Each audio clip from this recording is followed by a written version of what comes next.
Hello, folks. This is the Stay Tuned Truck Sports Series, the Truck Series here at Dover 100. This is the start of the second race of the season, coming off the fantastic start that we saw at Daytona, where we saw a driver of Daniel Martinez getting the win there.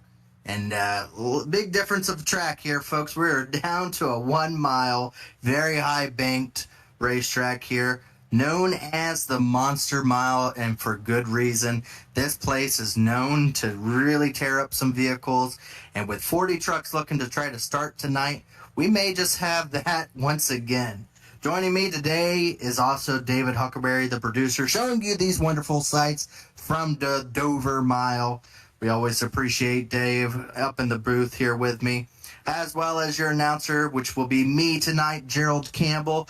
Looking forward to the trucks here and for the season to really get underway. A lot of drivers said that this is the true start of the season. Everyone went into Daytona with one thing in mind, and that was the win. If they wrecked, so be it. But this is the true test to see where you stack up with the rest of the drivers in the league. A lot of them are going to be racing each other for the first time in a setting like this. It's a 100-lap, 3 sets of tires.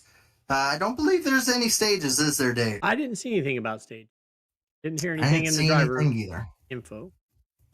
Well, qualifying is underway right now. Quite a few drivers have already gone out with 40 cars set to start. Looks like everyone will be able to make it in on qualifying, as we have 11 races to set the stage for these drivers to get down to 12 drivers to get in on points for the regular season to try to make it into the playoffs. Looks like qualifying has about a minute and a half left to go. What we saw at Daytona was pure excitement. A lot of really good driving from a lot of drivers that may have seen each other for the first time. Want to move that over. There we go. After that, we are going to be here at Dover, a 1 mile track. Then we go to Coda, a road course, just to kind of throw a little wrench into everything. And then we're going to go over to the Charlotte racetrack, which I believe is that the, no, that's going to be the Charlotte 1.5 miles. The dirt track is later on in the season, but these drivers will be going from super speedway to a 1 mile racetrack, to a road course, to a 1.5 miles, back down to a short track at Iowa, Darlington, and then a 2 mile. This is the old classic. I guess we're going to have to get used to saying classic style auto club. It's not going to be the new one. It's the old style, which is the 2 mile racetrack. And then we go to places like IRP, Knoxville, which is a dirt track, Martinsville, another short track, Talladega to end the regular season. So a very host of difficult tracks, I would have to say, Dave, as far as what these drivers are going to have to try to accomplish to get into the playoffs. It really will set the difference between a lot of them. It's going to be what a lot of these guys would have to say.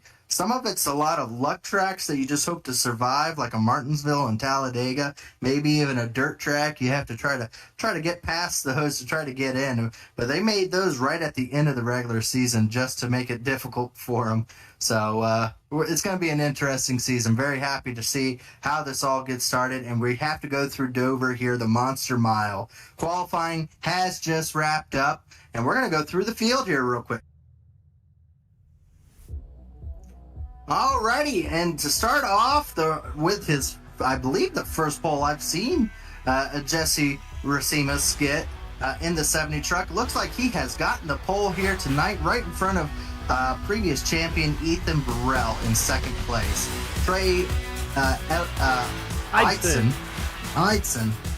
Trey Eidson will be starting in third tonight. Chris Wright didn't say he's going to qualify very well. Goes out and qualifies fourth, doing very well for his start-off season here in the trucks. Scott Crump, our defending champion, is going to roll off in fifth place. Wyatt Knadel in sixth. Jeff Green, the Xfinity champion, is going to be starting off in seventh place. Leighton Norgard in eighth. Lethan Joyner in ninth. Corey Abbott trying to get those top 10s like he does so often in the truck series going to be starting off in 10th place. Michael Hosek in 11th. Trey Holmes in 12th. And Joshua Personette in 13th. Jaden Racimas in 14th. Geralberto Gomera is going to be starting in 15th. David Joyner 16th. Jesse Story 17th. Daniel Martinez 18th. William White 19th. Thomas Sherman going to be starting in 20th position. 21st will be Jaden Wadsworth. 22nd, David Dunwoody. 23rd, Joshua Freed. 24th, Vincent Isabella. Starting in 25th will be Joe Francis. 26th, Nathaniel Cherry. 27th, Cody McCorkle. Kendall Noah Player 28th. Mark Murphy will roll off 29th. 30th will be Connor Thompson. 31st, Chad Frankenfield, another previous champion. 32nd will be Dustin Dewar. And 33rd will be David Carpenter. Jake Brunjo will be in 34th. Brent Jones 35th. Casey Hatch 36th. And 37th, Jonathan Cutlip. Cash James 28th. Harrison Talon 39th. And starting in the last position will be Andrew Hardcastle. We had to get through those very quickly here because it is one of the quickest off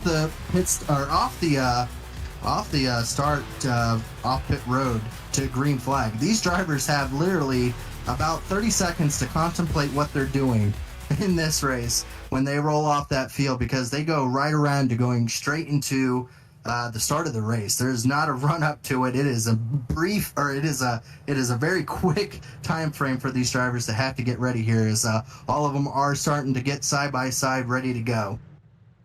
Well, the pace car is off, or pace car lights are off. It's going to be coming down now. We will have 100 laps to settle this, and starting off in the front row here, Jesse Racines will be leading us. Where the racing gets good and the good gets racing, we are green flag here in the Monster Mile.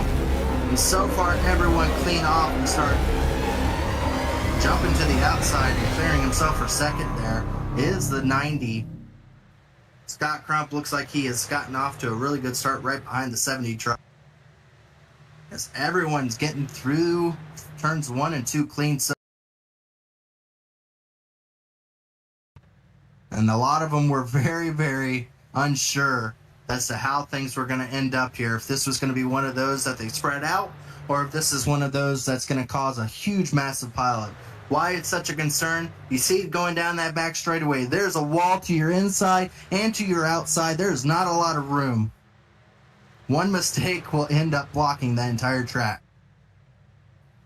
But off to a really good start is Racines there. He's gotten out to quite a few truck links in front of Scott Crump.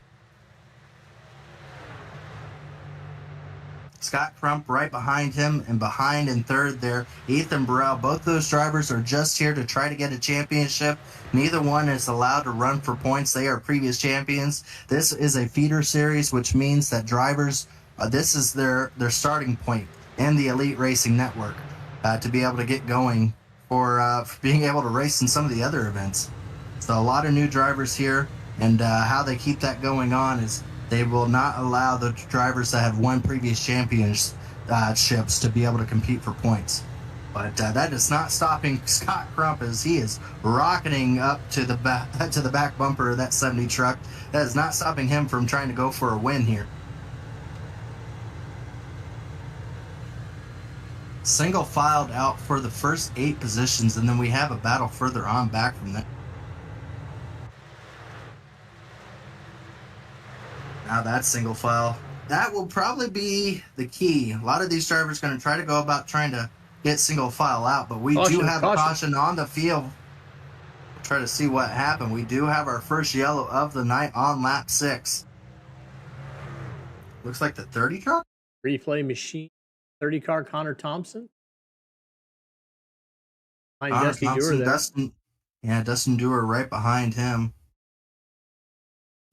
Andrew Hardcastle. Oh, 35 off the wall into the side. Andrew Hardcastle hard into the wall. Yeah, 3 drivers really, really hard contact there. You see some drivers trying to get past it.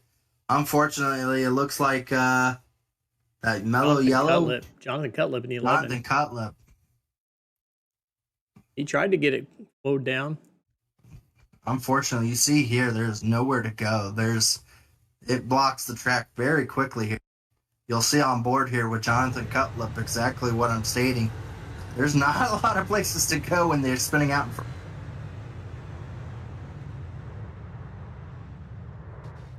Yeah, just not. I don't think he's going to be out of the race, but he definitely was not able to get it slowed down just enough there. But yeah, I would say a couple of those drivers are going to be in quite a bit of problems there. I don't think Jake Bunjo, who is the driver off the wall there that came down into Connor Thompson, is going to be able to continue on. He hit the inside wall pretty hard.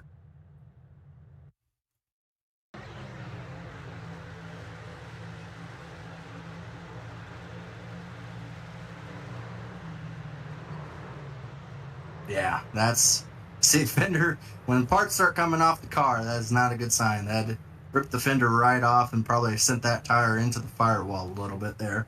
And that's probably going to end his night for him, unfortunately.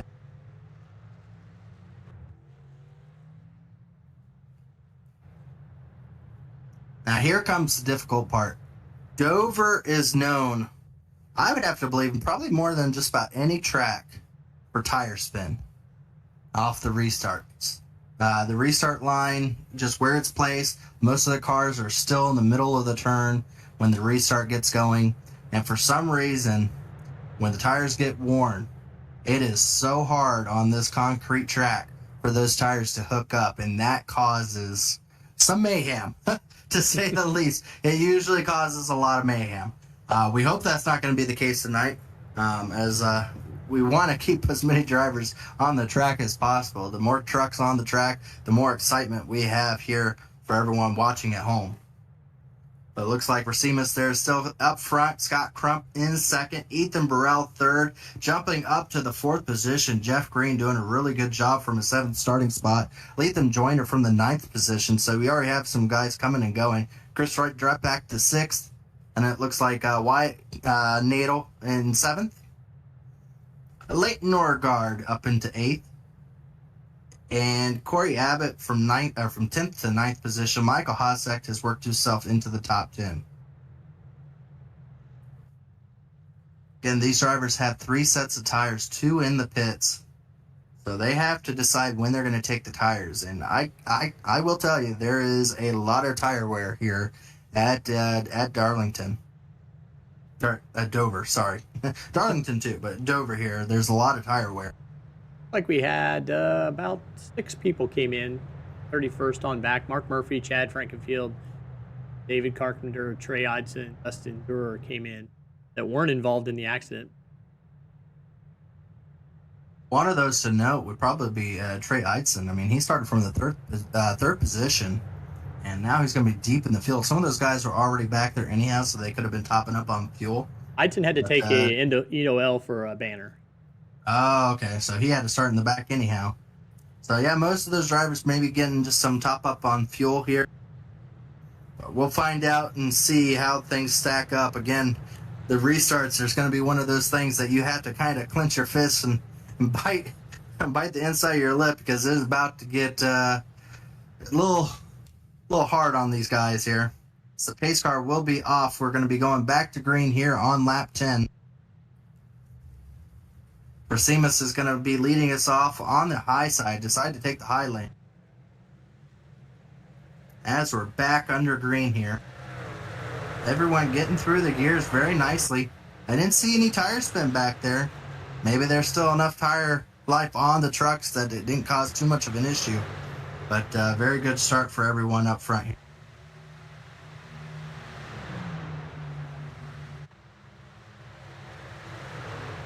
See, jockeying for position there, as it looks like the battle for fourth just finished up. It looks like we have a new driver in fourth. It looks like Jeff Green has lost that position to Lethan Joyner.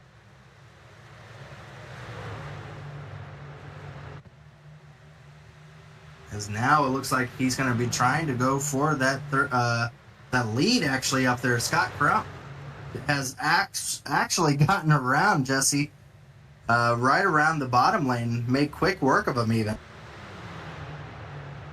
So Scott Crump doing what he did last season in the championship race and back out front once again.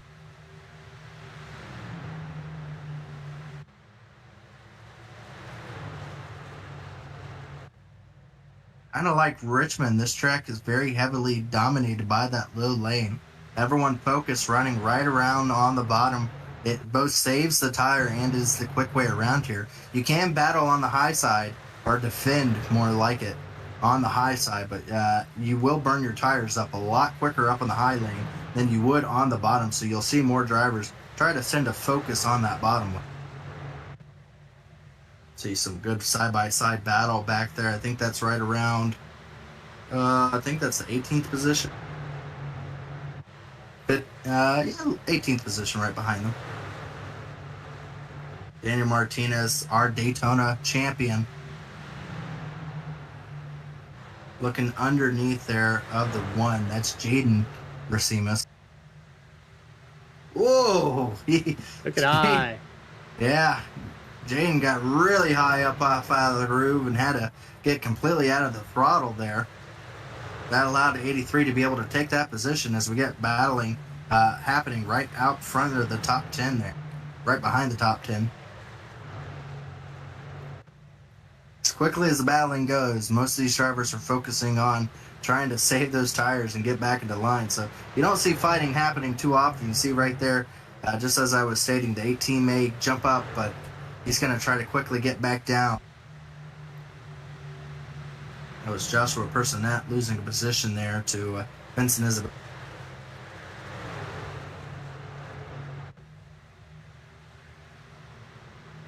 William White trying to get around Jaden Racine. White in the 43. Very, very, very tough corners to go side by side in with just the absolute speed. I almost consider this like a I would consider it almost like a roller coaster with how deep the car or the trucks will fall down into the turns, and then when they come up out of the turns, how much they actually go uphill.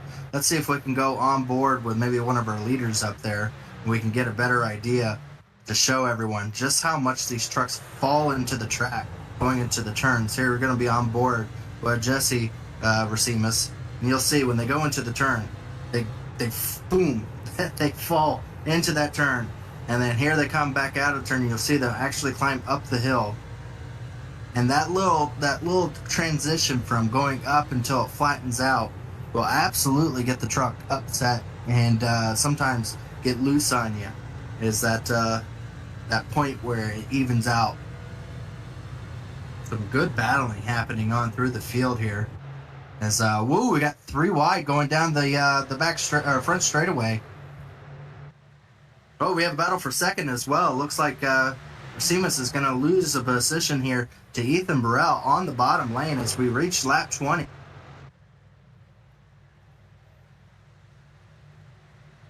As Ethan Burrell has now cleared himself for second place, he looks to try to track down the 90 truck of Scott Grant. More battling happening here in the back of the pack here.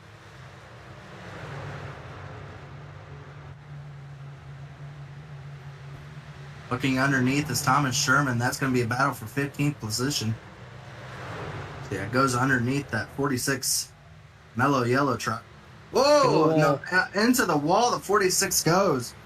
That was David Dunward, Woody. As he kind of did a slap against the wall. He's going to lose quite a bit of positions here from the lost momentum and lose more he does. As the 19 is now looking to go underneath them. That's Justin Wadsworth. So very quickly from battling in the top 15 to now being outside the top 20, that 46 drop.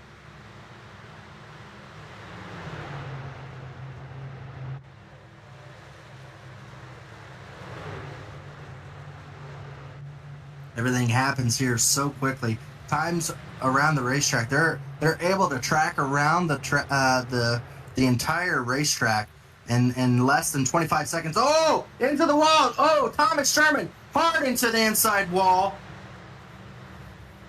Thomas Sherman absolutely barreled into the inside wall due to Personette hitting the outside wall in front of him, but we are still going green. But I think that will be the end of the night for Thomas Sherman. Unfortunate for him. He was looking forward to coming here tonight. And it looks like Personette just may have missed the turn. You'll see him go up into the wall, and that checks up the whole outside lane there. Thomas Sherman trying desperately to get off of him, but he gets clipped from behind and into the inside wall really hard. Is Thomas Sherman, loses the whole front bumper. Tires are going everywhere on that truck. Everyone behind him needs to thank Thomas Sherman because he was able to keep it from going back up the racetrack and collecting about 10 other vehicles, as that will end the night of Thomas Sherman. Big puff of smoke there at the very end. Yeah, the engine went out for the Aggressive Eagle driver. And it was unfortunate for him. He had started gaining some positions up 6 spots before that accident.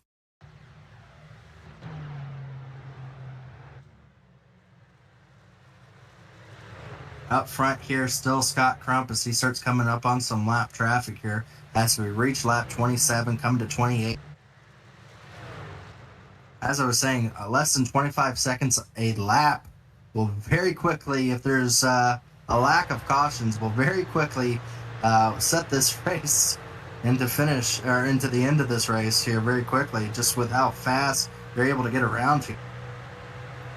Scott Crump doing a really good job of being able to hold on to his tires and continue to be able to run some really fast times around there. Looks like Leighton Norgard was able to get it around Chris Wright for the 6th position.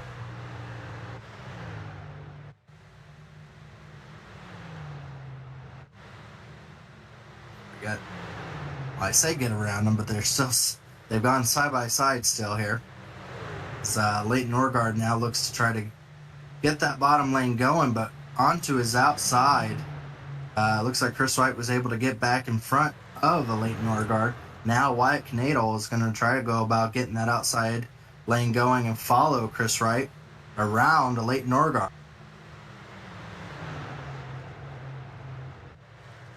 Right behind them sits Corey Abbott, one of those drivers pretty well known for just being able to stick out these races and knock off those top 10s to death, essentially, to be able to get himself into these playoff situations. And once again, showing it tonight, just running right there in the top 10.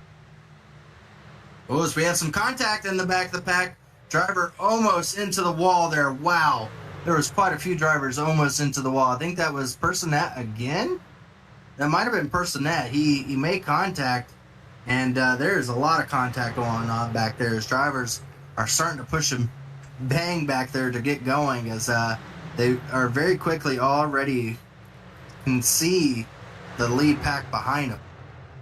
Personette, we saw him hit the wall earlier on, really struggling right now, as he's having a hard time being able to keep that from going into the outside wall again.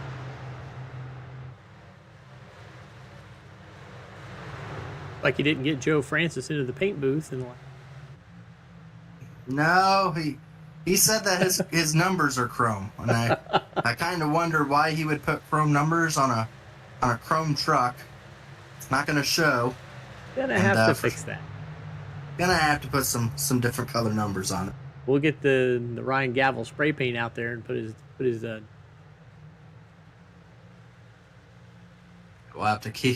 We'll have to get him set up with some number guys to get some number. And he's a number guy. He makes numbers on planks of wood for a living. He does that. You can go on to you can contact Joe Francis, and he makes numbers by hand. Like if you have like a custom number that you fall in love with that you do like on iRacing, he can be able to make a pretty good size number in wood to whatever color or font or however you have it on your iRacing car. So he just needs to take a picture. You think he would? Yeah, you think he would? The number guy would put some numbers on his car. It's an ironic truck, then I guess. It's a very ironic truck, I guess. He's running right there in the 26th position, so kind of where he qualified at. Well, drivers were questioning if we were going to go for a long run. We knew that it was going to start spreading out little by little, and we're starting to finally see that here, as it has started spreading out. Ethan Burrell and Scott Crump are pretty much backing each other's time right now in the first and second position. Joyner and Jeff Green were able to get around the 70 truck there of Racimus, and they've now found themselves into the top 5, further in the top 5. They find themselves about 3 seconds back from the lead. 10th place is already almost 6 seconds back. And then very quickly here, I would say probably in the next maybe 6 or 7 laps, these leaders are going to get into some very heavy traffic. Already got quite a few drivers out of the event through one issue or another. Brenton Jones out. Thomas Sherman, we saw his incident. We didn't see Vincent Isabella or Cash James, both of those drivers out. Personette finally went down pit road. Andrew Hardcastle now finds himself a lap down, but I think that was due to his damage from that first caution. Right now we have 32 trucks on the lead lap.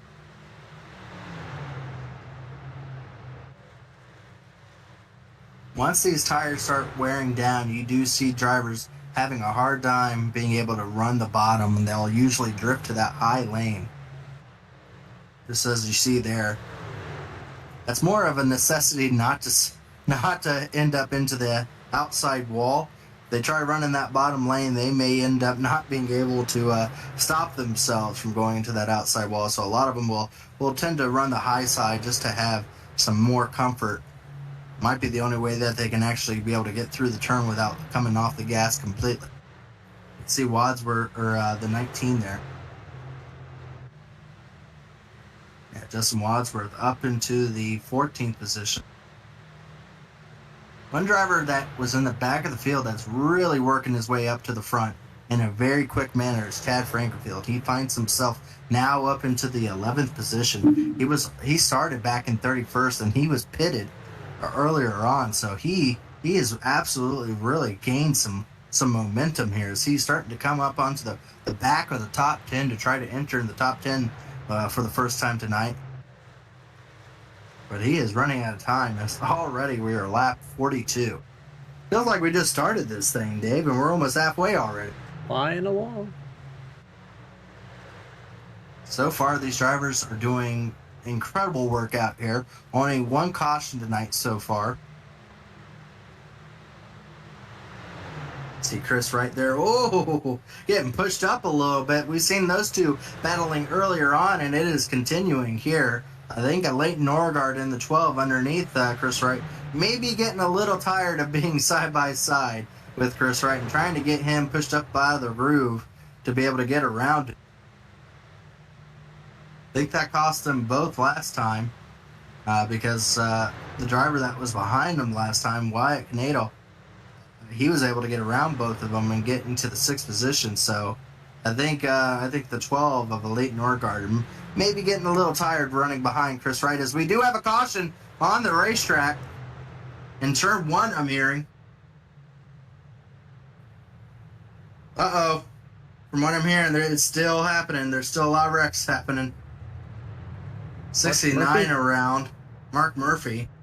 All I could hear was everyone on the radio screaming. Oh, Mark Murphy in the 09. That was Gilbert. Yeah, that was Javier in the 09. And Mark Murphy getting involved there. Coming out of the turn, very common occurrence here. Didn't really give the 09 enough room, and around goes the 69 there. I'd put that on the 69. I do believe they're going to probably put that on Mark Murphy.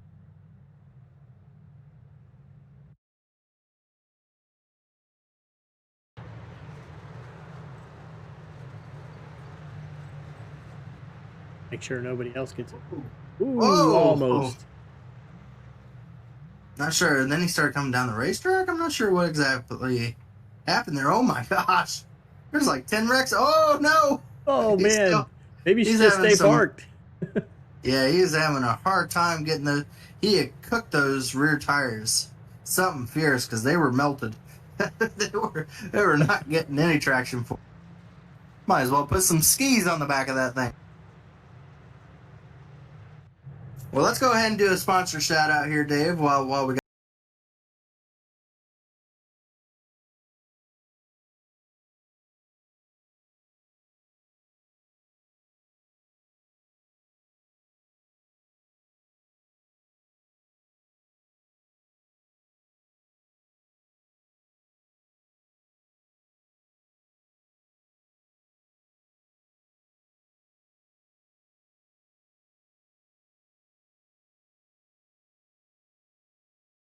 Racing isn't easy, but experiencing it is. iRacing puts you in the driver's seat with the industry's leading sim racing game. Drive on laser scan replicas of the greatest racing circuits from around the world. Go head-to-head against other drivers chosen by skill-based matchmaking to ensure competitive racing at every level. Compete across all your favorite series. In officially licensed cars, engineered to deliver the most accurate driving experience possible.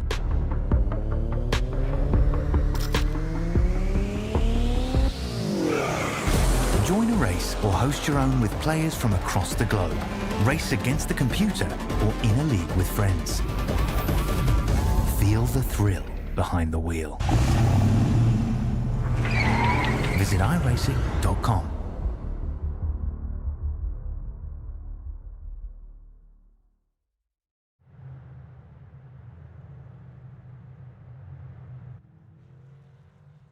Folks, we are coming up to lap 48 here of the 100 lap race at Dover. Race number 2 of the Stay Tuned Sports Truck Series. I want to do a thank you to all of our sponsors and everyone watching in tonight. And of course, series sponsor, it's second year with us, Stay Tuned Sports Truck Series. As I truly feel like they get the best series that Elite has to be able to sponsor and be a part of. They got the championship last year on Scott Crump. They did get the championship last year. They both sponsored a truck and sponsored the series and got the win. I think they won in both aspects there. And we do appreciate everyone tuning in tonight as these truck series drivers try to make a name for themselves in the Elite Truck Series here. Try to get their names into the record books. So we have 2 previous champions on the starting row here of Ethan Burrell and Scott Crump. As the pace car lights will be off, they all have fresh set of tires, and they all know exactly what to do with them now. As here they come to the restart line. And the green flag is out. Scott Crump gets a really good start there.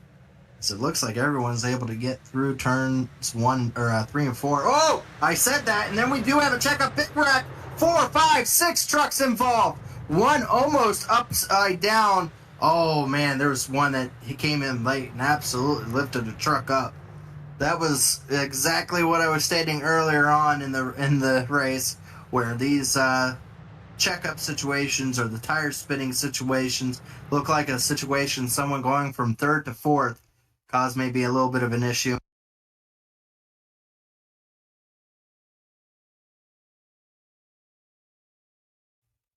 Oh, Chad Frankenfield may have just tried to sneak a 3-wide situation. Gets involved in that wreck there. See the 88, 19 involved. Quite a big wreck. Yeah, Chad was trying to sneak a 3-wide situation. And that hole closed up very, very quickly here. Get a look a little further back because there was some massive, massive wrecks back there.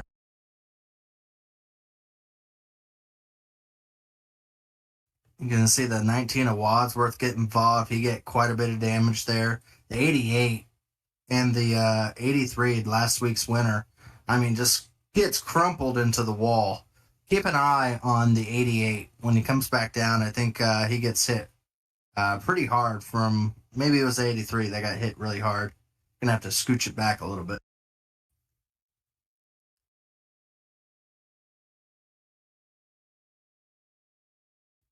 As they come back down the racetrack, nothing they could do about coming back down the racetrack. There was not much on the car or truck to really have to stop it from coming down the racetrack. See the 88 get sideways there, almost flipped it over.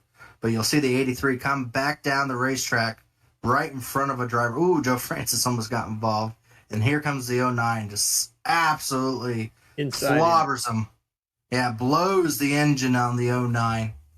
Clobbered him. Not really anything for Javier to be able to do there in the 09 as he got into the back of him. You're gonna feel this one at home, folks. This is on board Trey Holmes as he goes into the outside. Oh! A couple other trucks spinning out there with some. Yeah, I think that's going to be the end of the night for a few drivers. Looks like Daniel Martinez and Trey Holmes, both those drivers that went into that outside wall, are going to call it a night. Unfortunate Daniel Martinez not being able to back up what he was able to do at Daytona. What did race control say? Typical Dover. Let's see what they did. Typical Dover restart bottom stacked. Well, that's a sentence.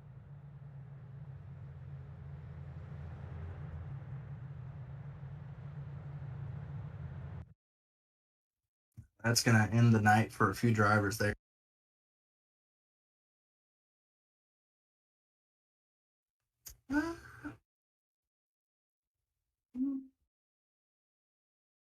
Some people just don't like using brakes. Yeah. We're waiting. Have to go 3 wide. Let me go back. Let's see, when did he actually initiate the 3 wide on it? Was it after the line?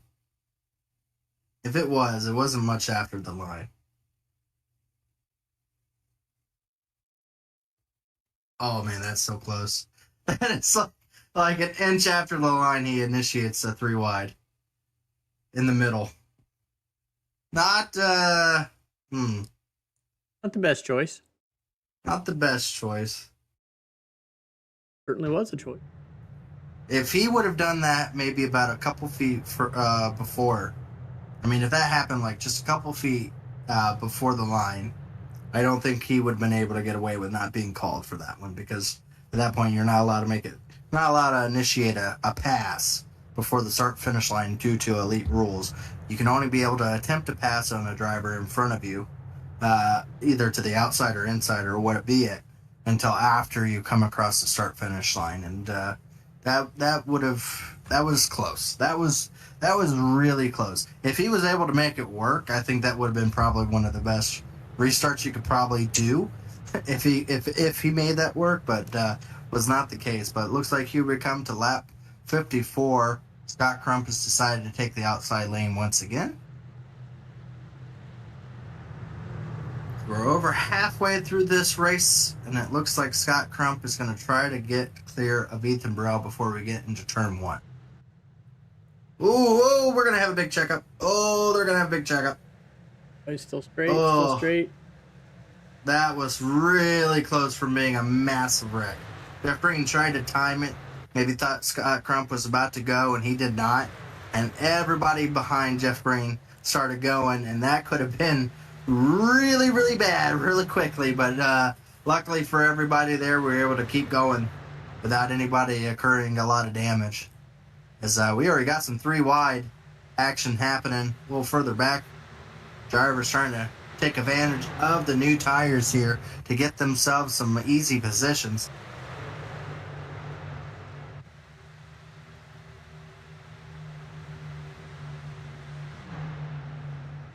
Some really good battling happening right after, right behind the top 10. You see some drivers trying to either take the high lane or the bottom lane to try to gain as many spots as they can here.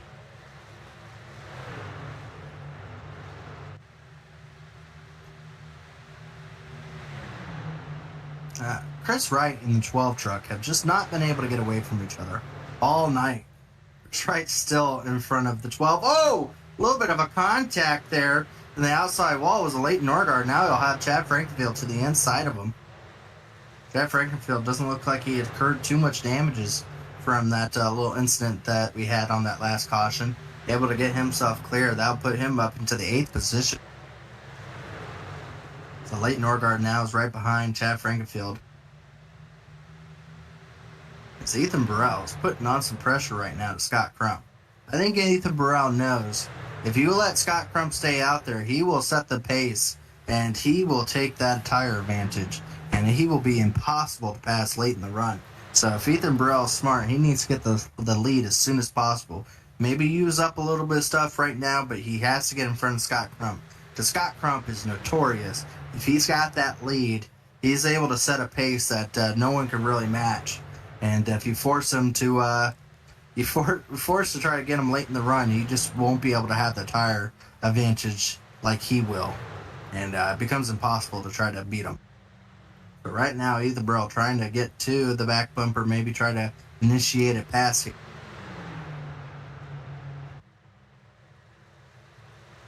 Notice that Scott's the only Lake Norman truck here tonight. One-man team tonight. Well, Fody doesn't really race too often in the trucks now that he's not allowed to run for a championship, so Fody's not here tonight. A couple other of them, yeah, you're right. A couple other drivers decided not to show up. So, very limited Lake Norman support up there. Ethan Burrell is right on the back bumper of Scott Crump. Vincent Isabella was here, but he's for truck. He's probably still celebrating his win. He got Wednesday and Monday. Bastard.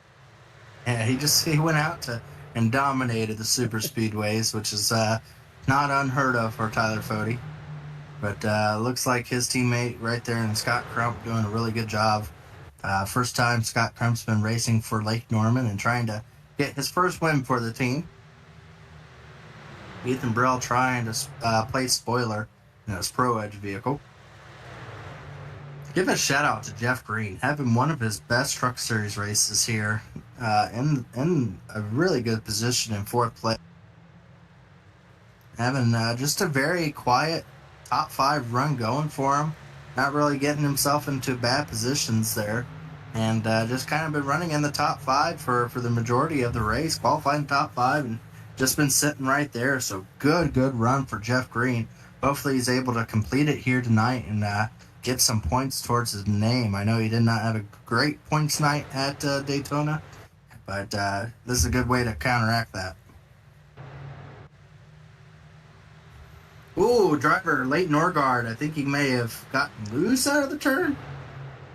But now he's got some drivers to his outside. Looks like Cutlip, which we saw him get damaged like in the first caution on lap 6, where he made a low contact with the front nose of a truck that was sideways. But doesn't look like it's hurt him too much as Cutlip is able to get himself into the 9th position. So great recovery for Jonathan Cutlip as he is now starting to get to the back bumper of Chad Frankenfield. And speaking of Chad Frankenfield, he is now to the back bumper of Chris Wright. Any words of encouragement for our fellow broadcaster, Chris Wright, with Chad Frankenfield hounding you from behind with nothing to lose? Stay clear and stay ahead. Oh, as you see Cutlip actually get underneath Chad Frankenfield here. So Cutlip now able to get underneath Chad for the 8th position. He is to avoid becoming a middle in the 3 wide here. And that is very true. Also, a driver up there he got in EOL earlier on now works himself into the mix. Is that his truck says 7, but it's 77 on iRacing. That's Eidson. I said that right? Perfect. Eidson. Perfect. Eidson. As Eidson's now underneath Chris Wright. Both Cutlip and that 7 truck there trying to get up to the front and making some really good work of it here. As both of those drivers are able to get past Chad Frankenfield and Chris Wright. Now Leighton Norgard trying to go back around Chris Wright or Chad Frankenfield. This is all a fight within the top 10. Really good battling here.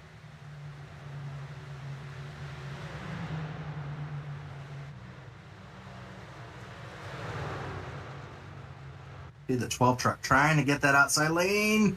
Working. It is so tight coming up out of these turns. He gets a really good run there. He may actually get to the outside of Chad Frankenfield coming around turns 1 and 2. Will do so. Really good turns 1 and 2 there for that 12 truck. Very impressive maneuver on Chad Frankenfield.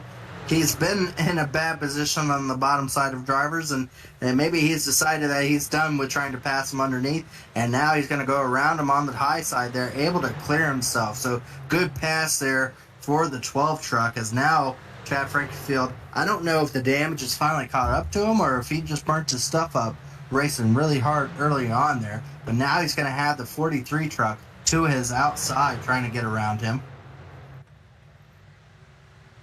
That's William White, one of our newer drivers here in the series, having a really good night for him, trying to get himself up there in the top 10 right now, battling Chad Frankfield, a previous champion in the truck series, here for the 11th position, with Corey Abbott right behind him, as he is able to do just what the 12 car truck did and able to clear Chad Frankfield on the outside.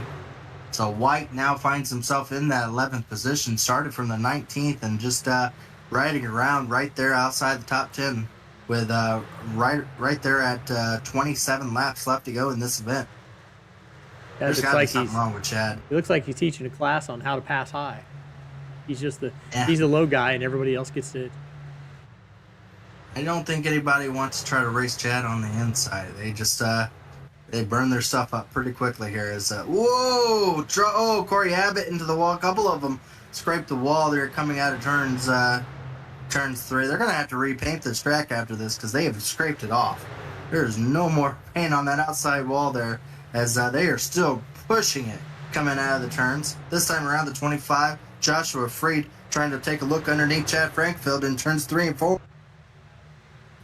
Just able to clear Chad Frankfield coming out of the turn. I think he was going to clear himself if Chad was there or not, but he has gotten that position there. Up front here, I believe something happened to Ethan Burrell. Ethan Burrell's dropping like a rock. Ethan Burrell just lost about 3 positions. And looks to be losing some more positions as some drivers. I don't see any damage on him. But he has lost quite a bit of positions. I don't see any damage on that truck at all. So, looks like Ethan Burrell back to 5th place, but he's got some company. Cutlip, who's charging through the field right now to his back bumper, trying to look away around him. That puts Joyner up into 2nd and Jeff Green up to 3rd. Looks like Jeff Green's actually going to have a battle. Well, it looks like Jeff Green cut that battle short. He jumped in front of the 84 of Wyatt.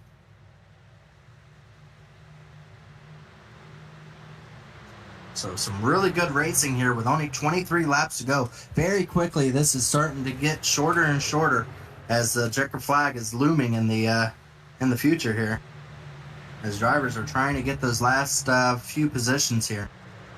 They all have a set of tires left in the pits as well. No, I don't think it was that. That was the start.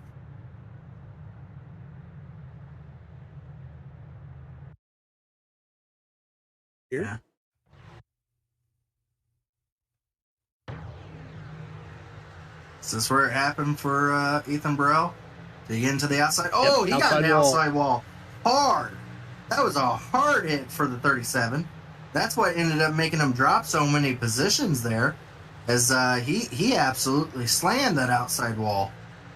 That's going to probably, I mean, that not only hurts the aerodynamics, but that might actually have bent the steering a little bit on it too. That steering wheel might not be straight even. I mean, that's an absolute massive hit. And that's allowed the 03. Now he is starting to actually catch up to the back bumper, Scott Crump. So now it looks, did Ethan Burrell hit the wall again? No, this is replay. Oh, that's a replay. Yep. Well, I was just about to say, looks like Joyner's starting to catch a little bit up to for Scott Crump. And now he's lost it back. Scott Crump's trying to put the distance back on him.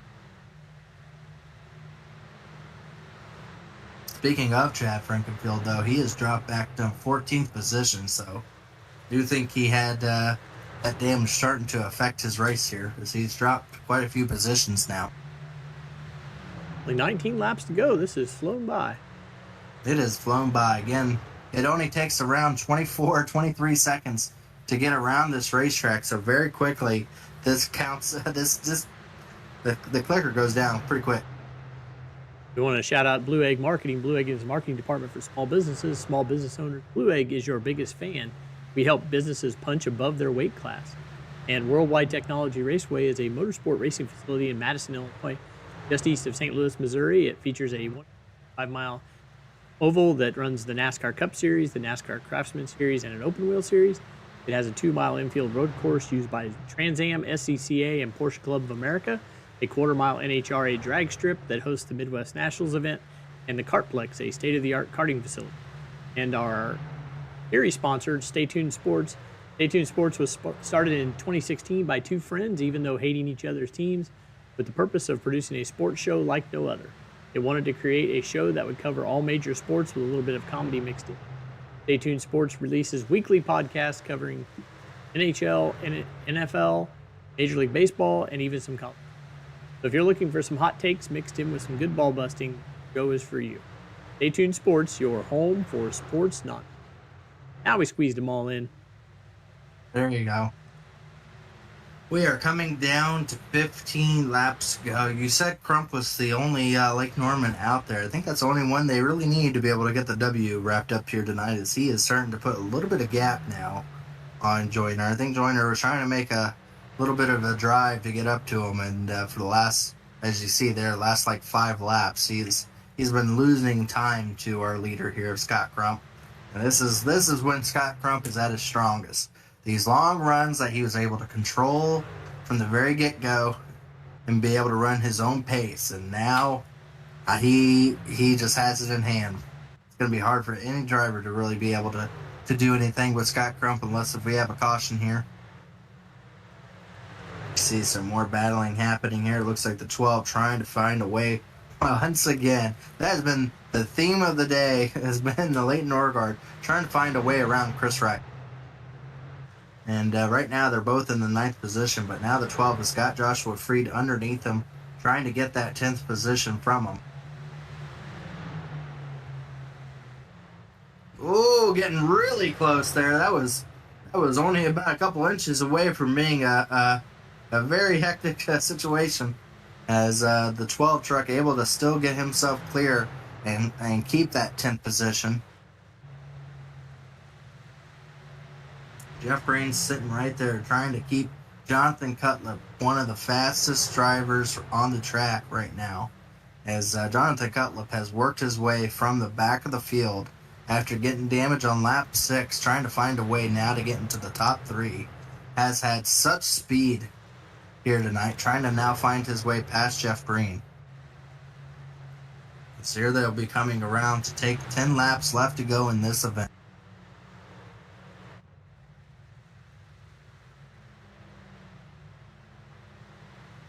I believe Scott Crump is going to be coming up on a few lap cars here. See some puff of smoke up in front of him. I'm not sure what that was. It started the grills early. Scott Crump still coming back around with 9 laps left to go in this event. But going back there to Jeff Green and Cutlip. Cutlip is right on the back bumper of Jeff Green. Jeff Green is going to try really hard to get this top 3.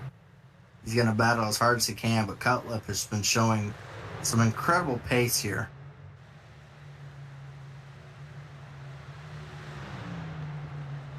He's going to have about 8 laps left to try to hold him off.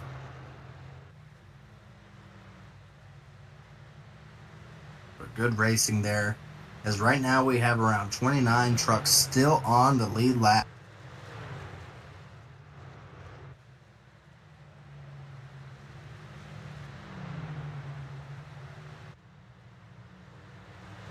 Scott Crump now to a 2.5 lead with 7 laps left to go in this event. The last thing he wants to hear is a caution.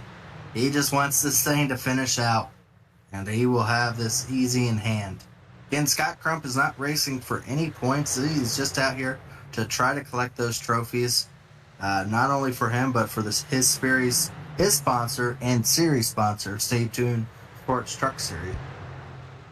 So you see Jeff Green doing a really good job, just making no mistakes right in front of the 11 truck. Not really giving the 11 an easy opportunity to find a way around. Ooh, as the 09 is now in the wall a little bit. That was a lap down truck trying to get some space. Didn't think he needed to get that much space, but he did give him some space. He's just trying to limp it around, call it night at this point, I believe. See Ethan Burrell back to the 8th position. That contact he made in the outside wall, as you see, more contact back there further behind. I think that was Joshua Freed made contact with the outside wall. He's going to lose the spot. And here's the 12 underneath the 42 once again. Is he going to finally be able to complete this pass? He has not been able to do so the entire night. And here, with 4 laps to go, Leighton Norgard, into the wall. Both of them in the wall. Both driving as hard as they could. Leighton finally gets around Chris Wright and then into the wall. And Chris. Joshua Freed sideways. He's able to keep it going. He's going to have a bunch of trucks right behind him. There's going to be a wreck. There's going to be a caution here. 43 around, 25 backwards. There's a couple other trucks into the wall. It is not over, folks. Do not sign that check to Scott Crump. We have a late caution here, and unfortunate for drivers that were having a really solid night right outside the top 10. A few of those drivers involved with some hard contact. Joshua Freed, the pace car behind him did a drift. We're going to watch the replay, but I want to go back and watch that pace car coming off pit road. Joshua Freed, I don't know if he got tapped by... Yeah, he did get tapped by Chris Wright there.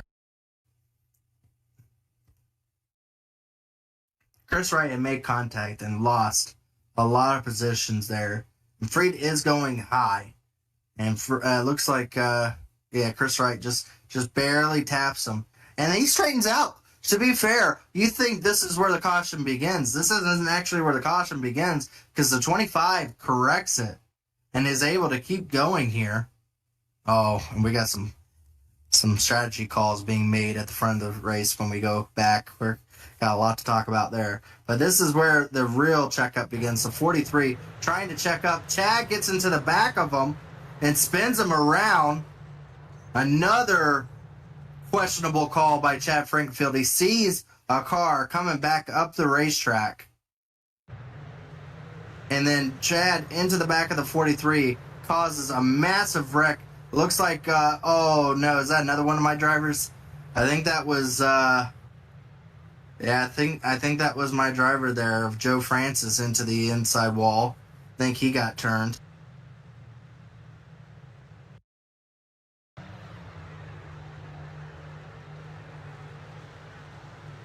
So you see there, the checkup begins.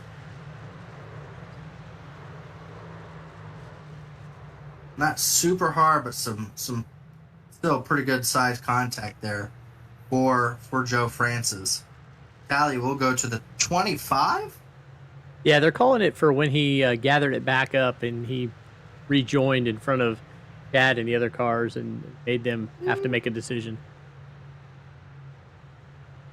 He's on a banked bottom that's going to send you back up the racetrack. It was just impressive that he saved it. You see this. What you don't see is that banked right there. The inside is banked to go back up the racetrack, and he tries to go back down as soon as he could. I don't truly agree with that. Yes, does he come back up the racetrack? Yeah, but he's trying not to wreck. He got turned. The poor guy, you see him here. That bottom of the track there is banked to go back up. And he's trying to keep it down to let people go to the outside. And Chad just doesn't check up.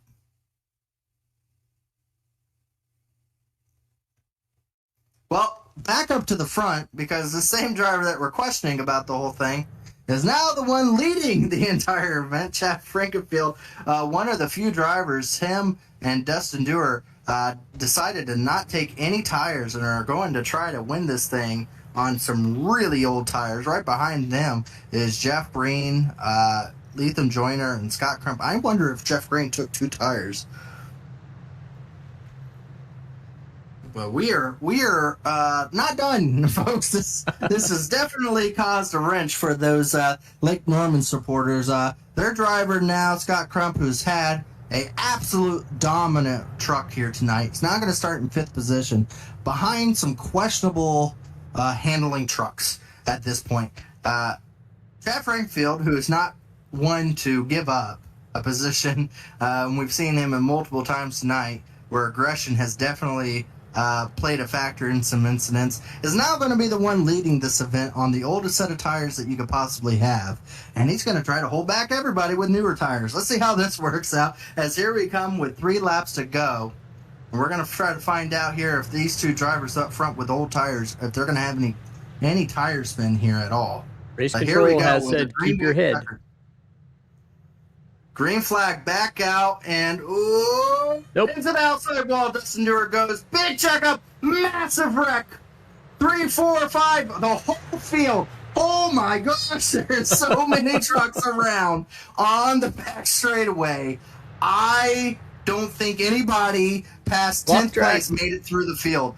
There is everybody into that absolutely horrendous wreck on the front straightaway. That was worse than any of the super speedway events we had last week. That was more of an accident than we saw at all the Daytona wrecks. Dusty just doesn't go when Chad launches, and Joyner just goes right in the back of him. And then this is just when it goes bad. This goes bad real fast.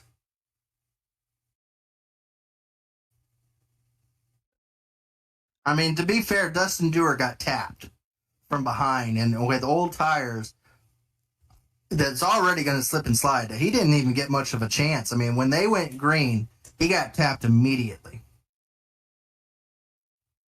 Yeah, go back and watch that. And race control had warned him that he was on used tires, so you're going to have to give him a chance to get started. But that's the thing, though. I mean, to be fair, Dustin Dewar didn't get a chance. Never got a chance, Dustin Dewar did. So they put the tally on the 3. The 03. I mean, that wasn't, yeah. But also, like, I totally agree that's not Dustin Dewar's fault, but also the whole fact of the matter is that, I mean, that's some old tires. They're not going to go. Regardless, they're not going to go. But to be fair, that wreck may have not been as bad if it happened maybe further into the straightaway. That was immediate. Everyone's just gassing it up and then just absolutely piles into this. Oh boy, Chris Wright, huge wreck. I mean, this all happened in the last 3 laps. It's just so sad for some of those drivers that have had a wonderful night running in the top 10 the entire time, and now are going to be leaving before the finish here because their trucks are just absolutely destroyed. Chris Wright, destroyed. I mean,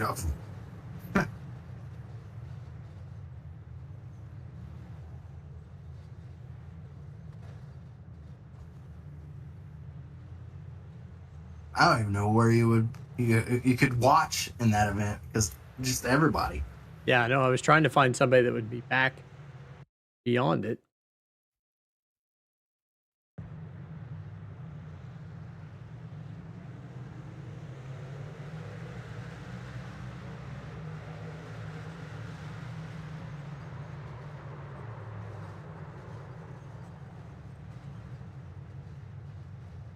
That 19 truck. He got around more it. trucks. Yeah, that 19 truck just made a lot of positions there. But he was 15 laps down, so yep, talk about wishing that you're still wishing you were still on the lead lap. He was a lap down truck. I think almost everybody on the lead lap got involved in that. That was from like 8th on back. Joe Francis got involved again into that. Dustin Dewar involved in that. I mean, everybody. Corey Abbott, who was running top 10s back in 23rd. You know, Chris Wright's back there. Nathaniel Cherry was doing very well up there. I mean, horrible night for some drivers due to this incident. I mean, Leighton Norgard's back in 12th, but he's got a ton of damage.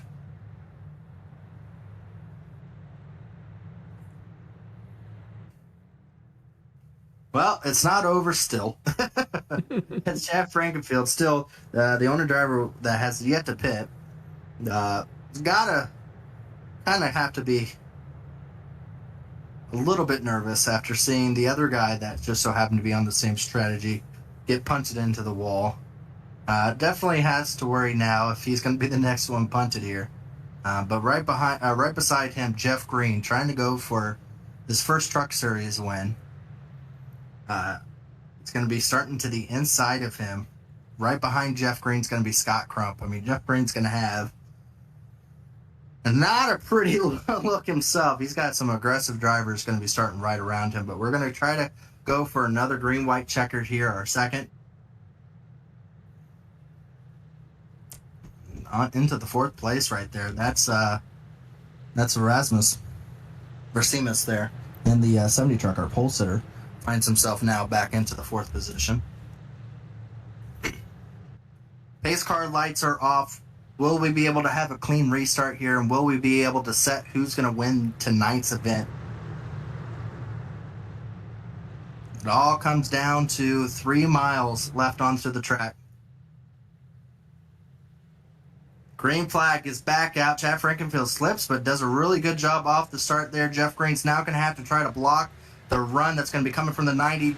Oh, jumped right in front was Chad Frankenfield. Jeff Green's now going to try to look to see if he can be able to make a run to the outside. No, ducks down into the inside now. We'll have a run to the inside of Chad Frankenfield. Right behind him is Scott Crump. Scott's going to make a little bit of a bump.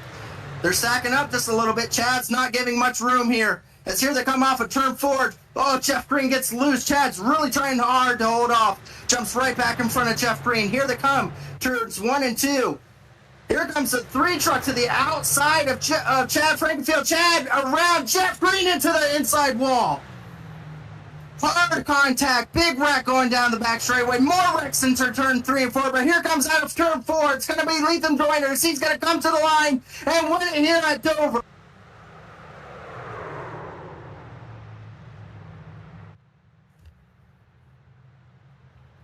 Wow.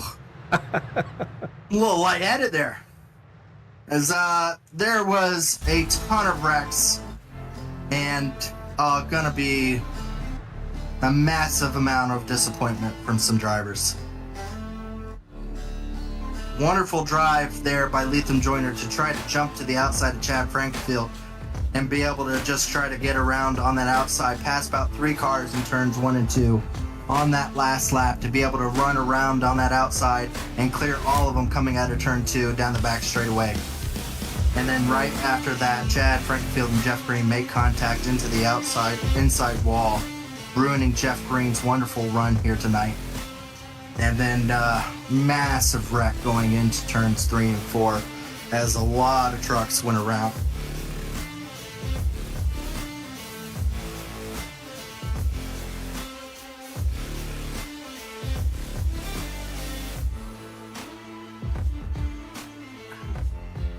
Go back just a little bit there.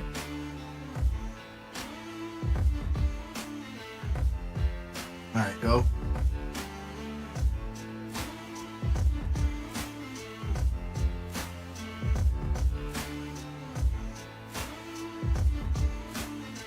That was Chad. He went up the racetrack and yeah, just tough for Jeff Green. I mean, Chad went up the racetrack, checked up big time, and then you see the 11 truck getting turned by the 22. And then this is where a massive pileup, if you want to follow that. The 11 truck here is we have a massive wreck in the middle of 3 and 4, collecting about 3 or 4 or 5 other trucks as well. See the 7 as well going into Eidson, the inside wall.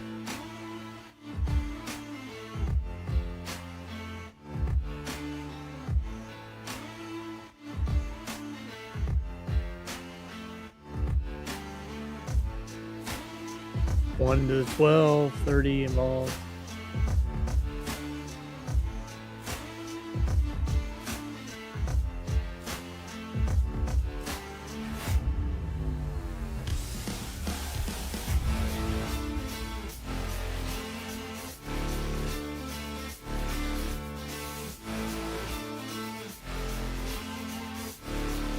Yeah, a lot going on there. A lot of talking on the radio. A lot of drivers are not going to be happy tonight. And overall, if it wasn't for the last 3 laps, that was some of the best racing I've seen at Dover. Some of the cleanest racing I've seen at Dover. And unfortunately, the last few restarts and wrecks just kind of took the taste out of the air a little bit there, and wrecked some drivers really good nights. But we still have to go about doing some shout outs here for some of the drivers in the top 10 that this night is going to help them out tremendously, being able to not only be able to run up there but avoid some of those late race cautions and wrecks to get themselves into these positions. They may just contribute their championship run to this night, either to the bad or to the good. This night will be remembered for some of those drivers, but we're going to go ahead and do a run through the field here to get a good idea of just where maybe some of your drivers would have ended here tonight. I don't think everybody knows exactly where they were, especially if you're some family members watching at home wondering, well, where the heck did my family member just finish after all that craziness? Let's go do a rundown here of the field here, and we'll find out for you. Finishing in first, doing a wonderful job there on that restart, Lethem Joyner able to get it done in front of our pole sitter there, Jesse Racines. Ethan Burrell able to come back for a 3rd place finish. Scott Crump still able to get a 4th place even after all the checkups and everything. Hardcastle had a really good run. He started dead last in the field. He's going to end up finishing here tonight in the 5th position. Jaden Racines, who was running in the back there late in the run, able to get around a lot of that wreck. Again, one of those drivers that's going to be very thankful for where he was running at to avoid a lot of that. It's going to finish in 6th. Chris Wright, who we saw wreck earlier on, I say earlier on, 3 laps left to go, he wrecked. He got himself all the way back up into the 7th position. So good run there for Chris Wright. Leighton Norgard still somehow was able to finish in the 8th position, right behind Chris Wright. That's a comic moment there. Leighton Norgard, after all that, finishes right behind Chris Wright, where he'd been running for the majority of the race. Michael Hossack gets his 9th place finish, and Cody McCorkle will round out the top 10. David Carpenter able to get 11th place finish. David Dunwoody, I know there are some fans watching here tonight, he was able to round out into the 12th position. Joe Francis able to get home with a 13th place finish. William Wright with a 14th place finish. Connor Thompson in the 15th. A driver that was involved in some massive hits and still had a really good finish there at the end of here in a top 16th place. Javier in the 09 is going to get 16th. Trey Eitzen, unfortunate for him, will finish in the 17th after running up there. Jonathan Cutlip, another driver, looked really good. It's going to finish in the 18th position. Kendall Noah player 19th. Dustin Dewar will still be able to finish in the top 20 in the 28th place finish. Wyatt Canadal will be 21st. Mark Murphy, 22nd. Corey Abbott will round out into the 23rd position. David Joyner is going to be in the 24th position. Chad Frankenfield, after all that, will finish in 25th position. Heartbreak for Jeff Green. He's going to finish in 26th position after never leaving the top 5 for the entire night. Will finish in the 26th position. Casey Hatch will finish 27th. Jess Story is going to be 28th. Nathaniel Cherry there in 29th. Joshua Freed, 30th. Justin Wadsworth, 31st. Jake Bunjo in 32nd. Trey Holmes, 33rd. In 34th will be Daniel Martinez. Joshua Personette, 35th. 36th would be Cash James. Vincent Isabella, 37th. Thomas Sherman, 38th. Brent Jones, 39th. And Harrison Talon will round out the field in 40th. Well, let's go ahead and bring up some of our finishers here in the top 3. Let's go ahead and bring up our 3rd place finisher there of Ethan Burrell. Well, Ethan, you had really, really strong pace to kind of keep up with Scott Crump. Never really let him run away. And then all the craziness there happened at the end. And I don't know if you're happy about that, but it ultimately gave you a 3rd place finish. Somehow you were able to get around all the wrecks and everything and still be able to get a 3rd place after making hard contact with the outside wall late in the run there. Overall, are you happy about tonight? Do you wish things changed? I mean, there's a lot worse positions that some of those guys finish. Are you just going to try to just take that and be happy with it and go on? Yeah, I'm happy with it. It sucks for the pro edge guys that are running in the points. Trey Holmes and Daniel Martinez, John Cutlip, those guys. Well, Trey and Dan, I think had a run in with Chad, and then John got collected in that wreck on the last lap. So that was a bummer. But yeah, I had good speed. I had really good short run speed, and I knew that Crump was once he got out there, he was pretty untouchable. So that that second long run we had, I just tried to hound on him and kind of use up my tires, try to make him make a mistake, but he didn't, and then I ended up making a mistake because of it. So yeah, I fell back, and then I don't know. I guess just being an elite as long as I have, I think I was kind of trained for when the race gets crazy at the end there. Picked the right line and didn't get wadded up on the backstretch. Now, we saw 3 incidents with Chad, and you mentioned half your drivers getting taken out with incidents with Chad. Not one was given an EOL or a penalty to Chad onto that. Did any of your drivers feel any differently tonight in your lobby? Because I know you guys keep a close knit, and you guys are on the same Discord channel and talking. Was there a disagreement with some of the calls being made for with Chad and some of those incidents? Yeah, I think. I mean, maybe not necessarily the call, but just the kind of what happened on the track and the people involved. I mean, I won't speak for those guys involved, but um, I know like Trey was saying that Dover last season in Cup, and him and Chad had an incident, and then happened again here tonight. So I know they're upset. They're upset they got wiped out. I mean, both Trey and Dan got junked and early on in the race, and they're hard competitors, and they got speed out here in these trucks. So I know they want to be out here and battling for wins, and kind of they're both pretty good at playing the long run game and saving their tires, and then you get wiped out, and then it kind of all goes away. But yeah, man, it's they'll be back. You'll be talking to those guys this season for sure. Well, we want to go ahead and let you do your thing. Kisses and shout outs. A good 3rd place finish for you as well. Not really running for points, but still to get a top 3 after all the chaos tonight will still maybe propel you for some of the races here later in the week and some of the other elite races. Yeah, for sure. Thanks. Yeah, shout out all the Pro Edge guys. Like I said, they had a rough night, but they'll be back swinging at Circuit of the Americas next time. And shout out to you guys for putting on the show for us. We really appreciate it. And Dave does a great job with the camera work, and you do awesome with the commentating, Gerald, and my mom and Betty for tuning in and watching me geek out and have some fun here on the racetrack. Absolutely. Well, again, congratulations on the 3rd place. Well, we'll probably see you later on in the season as you got some other races I'm sure you want to tune into and try to race and compete, and we'll be sure to see you again in some of those other races. Yeah, for sure. Thanks, Gerald. That's our 3rd place driver there of Ethan Burrell. Let's go ahead and bring up our pole sitter, Jesse Racimus. Well, Jesse, I finally got your name down, Pat. I got your last name going, and just so happy, I think you got your first pole of the season, first pole ever in the truck series here tonight, and had a really good run going for you, and just kind of stayed out of the trouble. You fell back in the top 10, and then late in the run here, you just kind of you just put yourself in the right positions to be able to get a 2nd place.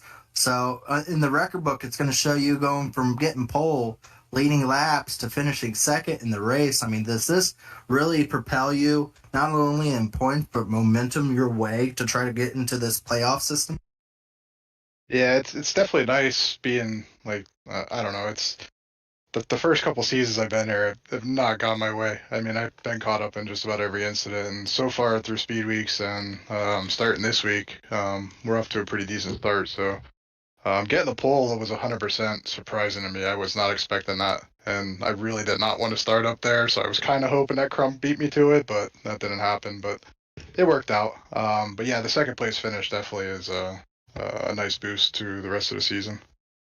Now, I believe that's your son, right? That's in the number 1 truck. Is that your son or your father? No, that's my son. Your son? He came home sixth. So I mean, overall for the family in general, there a really strong run for both of you guys, able to come home second and sixth in a stacked field of 40 drivers at Dover, which is a very tough place to get around. And overall, good run for both of you guys. Like I said, in maybe not wanting to start there, but overall, you did a really good job. You looked natural out front.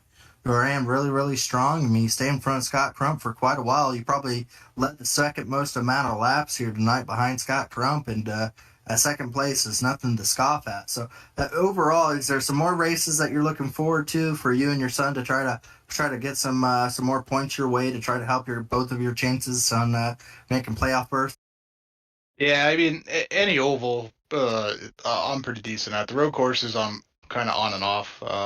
Circuit of the Americas, that next race, I don't know how that's going to go for me. It could be either good or bad. I'm not really sure. I'm not too strong on road courses. I tend to be like a mid-pack runner there, but hopefully we get some nice ovals coming up here shortly. I didn't even look at the schedule yet for the rest of the season, so I'm not even sure what's coming up. Yeah, we got it. You talk about not being great at road courses. That's our next race is a road course. So, Yep. Yep. Well, at least you got the points here tonight for you and feeling good about tonight and everything. A little bit more, and I don't think anyone's really brought it up before, but as a new dad, I had a 2-year-old. Is it fun racing with your son? I mean, is it something? I mean, do you guys get to talk to each other while you're racing? I mean, is it as a father and everything? Is it something that you enjoy the bonding moment with racing and everything on iRace? Oh, for sure. I mean, besides iRacing, we help out Brandon Ultra and Jay Kaner and those guys when they're racing their actual cars. So that's kind of where it all started. Took him up in the pits. He was hanging out, just giving us a hand here and there, doing fuel, tires, whatever it may be. And he got interested in iRacing and spent the last 2 seasons just trying to hone his skills, and he's getting a lot better, that's for sure. But yeah, we are in a Discord channel. We kind of talk to each other throughout, and I kind of help him on lift points, brake points, trying to get him a little bit better on the throttle management. But he's still a heavy foot driver, so he wears out tires a lot faster than a lot of others do. That's awesome. That's awesome. I definitely want to talk more about that with you guys. If you guys can get yourselves into a top 3, maybe have both of you next time. Get yourself both into a top 3. I'd love to have both of you in here to talk more about all of that and the experiences, because it is something rare that we don't see in iRacing as much as father-son duo. We get brothers all the time, and we get that quite often, but we don't see the father and son combination into these types of races. So really, really, really cool situation there, and maybe something I'll be envious of until I can get maybe my son up into there racing with me. But overall, congratulations on the second place, and your chances of trying to get into the playoffs increase ever so much more with the second place. But we want to go ahead and let you do your thank yous and shout outs here for tonight's event, and thank everyone for the amazing run that you had. Yeah, I mean, just thanks to everyone in Elite and the Elite Racing Network. I mean, Gerald, Dave, you guys do an awesome job on these truck broadcasts. So I usually go back after the races and watch them over to see what's going on. You'll be proud of me. You'll be proud of me. I got your last name down like at least 99%. He's been working very hard on it too. Got to give him credit. Yeah, it's kind of on and off. It depends on which ones I'm actually watching that I could see who picked up on the name and who hasn't. He typed it out phonetically tonight, so that helped him. So I know Robert Hill got it. He's actually the one we were talking to one night after a race, and I kind of told him how it was. But I mean, getting the name right, that's not the biggest thing. It's just you guys do an amazing job with the broadcast and all the admins and everybody here at Elite. I mean, everybody here is great. That's kind of the reason why I stick around. But shout out other than that, just my son Jaden. He had an awesome run. So glad to see him up there with us, and yeah, we'll go on to the next one. Absolutely. Congratulations. We'll hope to see you again. And like I said, I should be good on your name once I spell it out and everything for myself. So we'll see you again. Maybe not so much at the road course, but we'll see you out on the track and everything. And after that, when we get back to 1.5 miles, maybe you'll feel the comfort of being back on those 1.5 miles and continue these strong runs like you did tonight. Yeah, for sure. Thank you, guys. That was our second place driver there, Jesse Racimas, and our first place driver with just an absolute dream turn 1 and 2 to be able to do what you kind of sometimes would daydream about, as far as if you can make a pass for the win and be able to do a 3 wide maneuver on the outside of Dover and on the last lap in turns 1 and 2. Absolutely perfect execution of a last lap pass there. Take us through it there. I just want to know exactly what set it up. Did you think that he could get it done? Was there any worries? Just give us everyone a rundown of exactly what happened there in turns 1 and 2 that led you to getting this victory here. Yeah, so I mean, before the yellow, obviously Scott looked like he was going to win. 3 to go, I believe, is what we had yellow on.